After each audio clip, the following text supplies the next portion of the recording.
अच्छा, अगर आप फॉरेक्स ट्रेडिंग कर रहे हैं तो उसके अंदर सबसे इंपॉर्टेंट होता है रिस्क मैनेजमेंट। अब रिस्क मैनेजमेंट क्या होता है कि आपकी कितनी कैपिटल और उस पर आप कितनी लॉट यूज करेंगे। इस वीडियो के अंदर मैं आपको बताऊंगा अगर आपकी इतनी कैपिटल है तो आप इतनी लॉट जो है वो यूज करेंगे, आपका अकाउंट आपका कैपिटल सिक्योर रहेगा। और इसके अलावा अगर आप बिगिनर हैं तो आपके लिए बेस्ट जो लॉट है वो कौन सी होगी, तो चलिए मैं आपको दिखाता हूँ। अच्छा, रिस्क मैनेजमेंट में लॉट साइज आपका क्या हो आपकी कैपिटल के मुताबिक यहाँ पे मैं बताता हूँ। अगर आपका कैपिटल $100 है तो आपका जो लॉट साइज होगा वो 0.01 होगा या 0.02। अगर आप बिगिनर हैं तो आपने 0.01 की ही लॉट यूज़ करनी है और सबसे बेस्ट यही रहती है।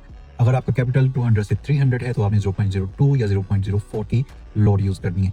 अगर 400 से 500 है तो 0.04 से 0.06 तक आप लॉट यूज़ कर सकती हैं। इसका बाकी आप स्क्रीनशॉट ले लें।